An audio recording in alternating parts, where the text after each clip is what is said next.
नमस्कार, नमस्कार, नमस्कार दोस्तों। मैं निखिलेश जैन हिंदी चेस पे चैनल पर आप सभी का हार्दिक अभिनंदन करता हूं। दोस्तों ये वीडियो आपको मैं दिखाऊंगा एक किंग्स इंडियन का बेहतरीन गेम जो मैंने अभी खेला है बार्सिलोना स्पेन में।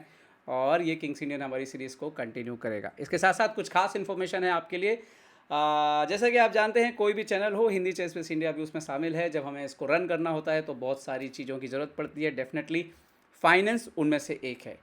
तो हमने अपनी कुछ मेंबरशिप प्रोग्राम में कुछ बदलाव किए हैं। मतलब जो लोग मेंबर्स नहीं हैं उनके लिए जो चीज़ें फ्री थी, जो जैसा चैनल में था उसमें कोई बदलाव नहीं होने जा रहा है, वैसे ही वीडियो आते रहेंगे आपके लिए। और जो लोग मेंबर्स हैं उनके लिए हमने कुछ बदलाव किए हैं मेंबरशिप स्कीम्स में। अब अगर आप मेंबर हैं लेवल 1 के, तो जो आपको पर्क्स पहले से मिलते थे चेस ज्ञानी के, वो तो मिलते रहेंगे।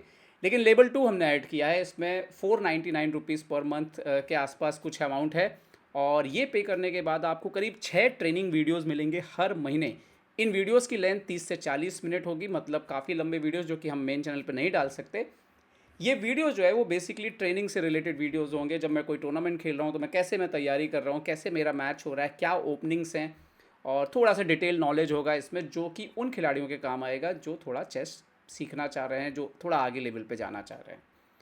और इसके अलावा एक और जो बहुत महत्वपूर्ण मेंबरशिप हमने ऐड की है, ये है करीब 1100 रुपये के आसपास की मेंबरशिप। ये जो भी लोग मेंबरशिप लेंगे, ये वाली मेंबरशिप, उनको अपार्ट फ्रॉम ट्रेनिंग वीडियोस के एक बार मंथ में जो है मैं उनके साथ लाइव करूँगा, लाइव बातचीत करूँगा। और हम वहाँ पर उनके साथ गेम्स और अदर चीज़ें करेंगे। और दूसरा, वो मेरे साथ सीधे एक व्हाट्सअप ग्रुप में जुड़े होंगे, जिसमें मैं उनके साथ सीधे इंटरेक्शन में रहूँगा, सीधे बातचीत में रहूँगा। कोई सजेशन जो देना होगा वो हम ग्रुप में जो है वो बातचीत करते रहेंगे, चेस से रिलेटेड, उनकी ओपनिंग हो, एंड गेम हो, वो कोई टूर्नामेंट खेल रहा हूँ, इस तरह की चीज़ों के लिए। तो आप अगर बनना चाहें, मेंबरशिप लेना चाहें, तो ये एक तरह की ना सिर्फ आपको मदद होगी, हिंदी चेस प्लस इंडिया के लिए भी मदद होगी दोस्तों। क्योंकि चैनल को रन करना जो है वो काफ़ी एक आसान काम जो है वो नहीं रह गया है। तो एनीवे, वापस आते हैं इस वीडियो में। मैंने एक मैच खेला है स्पेन में। तो उससे पहले मैं आपको बताता हूँ कि मैंने एक टूर्नामेंट खेला है अभी अभी। और इस टूर्नामेंट का नाम है बारबेरा देल वेलास। और जब ये टूर्नामेंट शुरू हुआ तो मेरी सीडिंग थी 49, टोटल 54 ही प्लेयर थे इसमें। और 49 सीडिंग थी। एक साल बाद मैं खेल रहा था, लेकिन जब टूर्नामेंट ख़त्म हुआ तो मैंने फिनिश किया 19वें नंबर पर। और रेटिंग परफॉर्मेंस भी मेरा काफ़ी अच्छा रहा, 2200 के आसपास रहा। और मैंने रेटिंग भी जो है वो करीब 47 पॉइंट जो है 47 पॉइंट अपनी रेटिंग में ऐड किया यहाँ पर। तो उसी दौरान मैंने जो मुकाबला खेला, एक वो मुकाबला जो है वो मैं आपको दिखाने जा रहा हूँ अभी। और ये था लूका बेथरलोट, जिनकी रेटिंग थी 2169। उनके साथ ही मेरी बाजी हुई किंग्स इंडियन ओपनिंग में। और किंग्स इंडियन अटैक जो हमने इस पर सीरीज़ बनाई है, बहुत सारे लोग इन वीडियोस को देखते हैं किंग्स इंडियन अटैक को।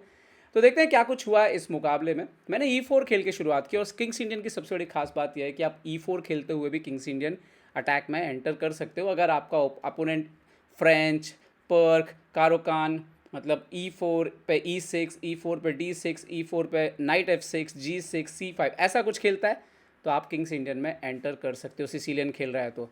लेकिन हाँ, E4 E5 पे ये दूसरे तरीके से ऐड होता है। तो चलिए देखते हैं क्या कुछ हुआ। उन्होंने सिसिलियन कर दिया, मैंने नाइट F3 खेला, उन्होंने night C6, and then D4 ना खेलते हुए मैंने D3 खेला। और किंग्स इंडियन की खासियत यही है दोस्तों कि अभी भी मैंने देखा है कि, मतलब आप देखिए 2170 के लेवल के प्लेयर भी कई बार कंफ्यूज हो जाते हैं कि इसके सामने रिस्पॉन्ड कैसे करना है। उन्होंने G6 खेला, मैंने G3, बिशप G7 पे आया, मैंने बिशप जो है G2 पे निकाला। D6 होता है, मैंने नाइट BD2 निकाला जो स्टैंडर्ड तरीका है, नाइट F6, और मैंने कैसल कर लिया। यहाँ पे उन्होंने कैसल किया और मैंने अब यहाँ पे खेला C3। ये इंपॉर्टेंट है ताकि वो ये जो नाइट है वो फिलहाल ऊपर जंप ना करे बिशप G4 का ऑप्शन। तो बिशप G4 का ऑप्शन एक तरह से एलिमिनेट करते हैं हम। और चूंकि ये बिशप उन्होंने G6 से निकाला है, तो इस डायगोनल को जो है हम थोड़ा कंट्रोल में रखते हैं, उनको मौका नहीं देते हैं। हालांकि आजकल कई लाइनें ऐसी हैं जहाँ पे C4 भी खेला जाता है, वो हम किसी और दिन डिस्कस करेंगे। तो उन्होंने यहाँ पे खेला E5, तो यहाँ पर A4 आता है पहले, एंड देन मूव आता है यहाँ पर D5, ओके, क्वीन E2, और बिशप जो है E6 पर यहाँ पर लेकर के आए, एंड नाउ नाइट G5 यहाँ पर मैंने खेला। तो अब यहाँ पर बेसिकली उनकी जो मेजर मिस्टेक ये हुई यहाँ पर कि जब उन्होंने यहाँ पर खेला, एक और बात कि जब मैं A4 खेल रहा हूँ, बेसिकली आइडिया ये है कि जब भी मुझे नाइट C4 पे लेके जाना है, तो मुझे एक तो B5 का शॉक सीधा ना आए, और दूसरा किंग्स इंडियन में ब्लैक मेजरली जो है वो क्वीन साइड से अटैक करता है। तो आइडिया ये था कि क्वीन साइड से जो है वो अटैक यहाँ पर थोड़ा स्लो डाउन कर देते हो जब आप A4 कर देते हो तो। ओके, D5 मैंने क्वीन को हटाया, E2 पे लेके गया, मुझे एक्सचेंज तो करना नहीं था क्वीन। बिशप E6, और आई थिंक ये पहली गलती जो है यहाँ पर होती है उनसे। मैंने खेला यहाँ पे नाइट G5, उन्होंने खेला बिशप G4, मैंने खेला F3। अब मज़ेदार बात ये थी कि बिशप जो है वो जाना तो चाहिए D7, लेकिन बिकॉज ऑफ ED5 ब्लैक डरता है ऐसा करने में। हालांकि ED5 के बाद यहाँ पे नाइट D5 अभी आ रहा है, बट समहाउ उनको वो अनकंफर्टेबल लगता है उस लाइन पे जाना, तो वो अंदर चले गए C8, और मैंने यहाँ पे F4 कर दिया इस पोजीशन पे। ओके, एक और बात, किंग्स इंडियन अटैक को लेकर के मेरा काफ़ी लंबा एक्सपीरियंस है। इंजन पे भरोसा मत कीजिए, क्योंकि इंजन किंग्स इंडियन अटैक को उस तरीके से इवेल्यूट नहीं कर पाता। बहुत सारी ऐसी ओपनिंग्स हैं जहाँ पर वो अच्छे से इवेल्यूट नहीं कर पाता है ह्यूमंस के लिए, क्योंकि इंसानों के लिए यहाँ पर क्या खेलें, कंटिन्यू कैसे करें, ये आसान नहीं होता है सोचना, क्योंकि पोजीशन नई या फ्रेश आ जाती है, थोड़ी कन्फ्यूज़न होता है ब्लैक को। पर इंजन को तो सब पता है। तो अकॉर्डिंग टू इंजन जैसे यहाँ पे बेस्ट मूव है E/F4, बट शायद वो E5 को लेके उनको शक था उनके मन में, या मेरा पॉन ऊपर आ जाएगा उसको लेके शक था। उन्होंने रुक E8 खेला, और जैसे ही मुझे मौका मिला मैंने बढ़ दिया पॉन F5। और यहाँ पर आता है गेम का सबसे क्रिटिकल मोमेंट, जब अपोनेंट ने H6 यहाँ पे खेला, और ये थी उनकी गलती। यहाँ पे इंजन सही है, पोजीशन जो है यहाँ पर डावाडोल हुई है। अब यहाँ पर मेरे पास 2-3 ऑप्शन है।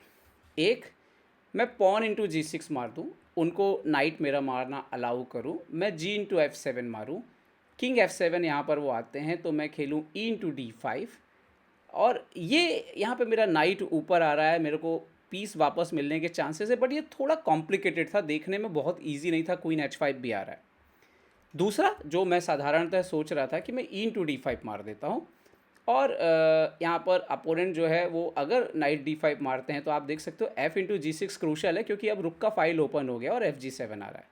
और अगर वो यूं करके मारते हैं यहाँ पर, तो यहाँ पर क्वीन E4 बहुत डेंजरस मूव जो है वो आ रहा था। नाइट मर रहा है, क्वीन G6 जा रहा है, तो अगर वो मेरा यहाँ पर घोड़ा मारने की कोशिश करें तो क्वीन D5 के बाद ये पोजीशन जो है वाइट के लिए बहुत बेटर है। तो खैर उन्होंने, मैंने ED5 अच्छा, एक और आइडिया है कि आप चुपचाप नाइट को पीछे आ जाइए, लेकिन ये काफ़ी पेसिव है, क्योंकि आफ्टर नाइट को पीछे आने के बाद वाइट के चांसेस काफ़ी डल हो जाएंगे यहाँ पर जीतने के हिसाब से। मतलब ब्लैक काफ़ी इक्वलाइज कर लेगा, स्पेशली कभी H5 भी कर दिया उन्होंने तो भी भले इजी दिख रहा हो, बट मुझे उस समय अनकंफर्टेबल लग रहा था। यहाँ पे बेस्ट मूव था पॉन इंटू F5 मारना, E/F5। इस तरीके से ये पोजीशन जो है वो ब्लैक के लिए ही फेवरेबल बताई जा रही है, क्योंकि वाइट का अटैक आ नहीं रहा, ये घोड़ा अब दब चुका है। मैंने ना यहाँ पे E/D5 चुना, उन्होंने नाइट पीछे खेला, और इसके बाद मैंने खेला यहाँ पर नाइट E4। अब ये देखिए C5 का पॉन मर रहा है, और नाइट F6 मार के F/G6 इस तरह के थ्रेट आ रहे थे। नाइट E4 ऊपर आके फिर बिशप H6 के थ्रेट आ रहे थे, तो उन्होंने मारा D5, मैंने मारा G6, night F6, night E4। ये बहुत इंटरेस्टिंग पोजीशन था दोस्तों, जहाँ पर अपोनेंट को प्रॉब्लम है कि मैं अभी मेरा थ्रेट है नाइट F6 मार के, और वो रुक क्वीन से तो मार नहीं सकते, बिशप से मारेंगे, तो बिशप H6। उन्होंने बिशप F5 खेला, शायद यहाँ पे भी मिस किया उन्होंने कि मैं ये भी मार के बिशप E4 खेल सकता हूँ। अब भी मेरा आइडिया मैं बिशप मार के पॉन मार रहा हूँ, तो उनको मारना पड़ा। क्वीन ऊपर आता है डबल अटैक के साथ, G6 पे नज़र, B7 पे नज़र, उन्होंने किंग से इस पॉन को बचाया, बट इसके बाद मैं पॉन अप हो गया। उन्होंने काफ़ी कोशिश की, और लेकिन मैं धीरे धीरे अपनी पोजीशन को जो है इम्प्रूव कर रहा था। फिर एक क्रिटिकल मोमेंट आया यहाँ पे, जब मुझे समझ नहीं आ रहा था कि इसको विन कैसे किया जाए, तो क्योंकि अपोनेंट होल्ड करके बैठा था पॉन डाउन पोजीशन में भी, तो यहाँ पे मैंने एक गुड मूव ढूंढा। अपना बिशप जो है मैंने यहाँ पर दिया ये पोजीशन पे, और आइडिया ये था कि अगर वो यहाँ पे मेरा बिशप मार लेते हैं सीधे, तो रुक F7 बहुत डेंजरस है और गेम ख़त्म हो जाएगा। और अगर वो नहीं मारते हैं तो, और अगर वो पॉन से मारते हैं बेसिकली, तो मैं पॉन से मार रहा हूँ, और अभी वो बिशप से फिर से नहीं मार सकते। रुक F7 का प्रॉब्लम बना हुआ है यहाँ पे, और सिर्फ इतना नहीं है कि वो क्वीन F7 और रुक F7 ये हो जाएगा, दरअसल ये चेक की वजह से रुक बाद में मर रहा है। तो बिशप G5 पे उन्होंने रुक D8 खेला, बट मैंने पहले मार के चेक दिया यहाँ पर, और फिर मैं क्वीन को पीछे हट गया, उन्होंने रुक एक्सचेंज किया। फिर आता है एंड गेम। तो चाहे आप कितनी भी बड़ी बाजी जीत जाए, आपको एंड गेम जो है वो लंबा खेलना होता है। और यहाँ पर एंड गेम, यहाँ पे ना मैं ऑलमोस्ट, पहले तो मैंने ये खेला और मैंने देखा कि वो पिन कर रहे हैं। यहाँ मैं ऑलमोस्ट गलती करने वाला था, मैं किंग F3 जाने वाला था, जो कि बड़ा ब्लंडर होता, गेम इमीडिएटली इक्वल हो जाता, टेक टेक टेक। और यहाँ पे बट मैंने देख लिया, मैंने किंग F2 खेला, उन्होंने मारा। यहाँ पर उनके लिए दिक्कत ये है कि अगर वो रुक D3 मेरे हिसाब से खेलना चाहिए था, रुक E5, यहाँ पे चेक, किंग E3, रुक B2, बट रुक C5। अब ये पॉन भी बच जाएगा और ये भी मर जाएगा, तो ये विनिंग था वाइट के लिए। तो खैर उन्होंने यहाँ पे बहुत ही पेसिव मूव खेला। अच्छा, यहाँ पे भी रुक B8 खेलना चाहिए था मेरे हिसाब से, जो भी चांसेस थे वो उतने ही में थे, बट मुझे लग रहा था विनिंग है। रुक C4 के बाद अगर मैं ये 2 पॉन मार लूँगा तो मैं विन हूँ। तो खैर उन्होंने रुक D5 खेला, जो कि बहुत पेसिव था। एंड देन मेरा किंग ऊपर आता है, और ये पोजीशन बहुत इंटरेस्टिंग थी जब मैंने G4 खेला, फोर्स किया उनको कि किंग इधर जाइए। एंड देन आता है फाइनल, जहाँ पे सारे पीसेस एक्सचेंज करने हैं, और बाय फोर्स था, उनको ये खेलना, उन्होंने खेला। और जो शायद एक मूव उन्होंने मिस की, यहाँ पे अगर मैं मार दूँ विन तो है, बट यहाँ पे ब्लैक जो है, सॉरी विन नहीं हो गया, ये ड्रॉ हो जाएगा अगर मैंने मार दिया तो। यहाँ पे बेस्ट मूव था, किंग को ऊपर नहीं बुलाना है, फोर्स करना है कि आप मारो। तो यहाँ पे फोर्स हो गया कि मारना पड़ा, और अपोजिशन दी नहीं मैंने। उन्होंने जैसे ही यहाँ से हटे, मैंने ये पॉन भी चल के दूसरा पास्ट पॉन अपना क्रिएट कर लिया, पहला, सॉरी एक ही बचा है बोर्ड पे। अब उनके साथ दिक्कत है, वो इधर आएंगे तो मैं इधर जाके ये पॉन मार के, सॉरी क्वीन बना लूँगा, ये वाला पॉन। और यहाँ पर जो है एक दो चाल के बाद ही उन्होंने यहाँ पे उन्होंने रिज़ाइन कर दिया। तो ये था किंग्स इंडियन अटैक का मुकाबला, जहाँ पर 2170 रेटेड प्लेयर को मैंने पराजित किया, और आपने देखा कि किस तरह से मैच हुआ। तो अभी भी किंग्स इंडियन अटैक जो है, अगर आप खेलते हैं तो ये गेम भी आप ध्यान में रखिए, और भी गेम्स देखते रहिए। शानदार ओपनिंग है, और स्पेशली आपको बहुत ज़्यादा तैयारी करने की ज़रूरत होती नहीं है। उम्मीद करता हूँ ये वीडियो आपको पसंद आया होगा दोस्तों। और दोस्तों, अगर आप हिंदी चेस बेस इंडिया को सपोर्ट करना चाहते हैं तो हमें ईमेल कर सकते हैं chessbaseIndia@gmail.com पर। और साथ ही साथ जो है आप हमारे मेंबर्स बन सकते हैं, एक्सक्लूसिव मेंबर, और उसके ज़रिए भी जो है आप हमें अपना सहयोग दे सकते हैं। अपना ध्यान रखिए दोस्तों, सुरक्षित रहिए, और अगर ये वीडियो पसंद आए तो लाइक शेयर सब्सक्राइब करना ना भूलें। धन्यवाद दोस्तों।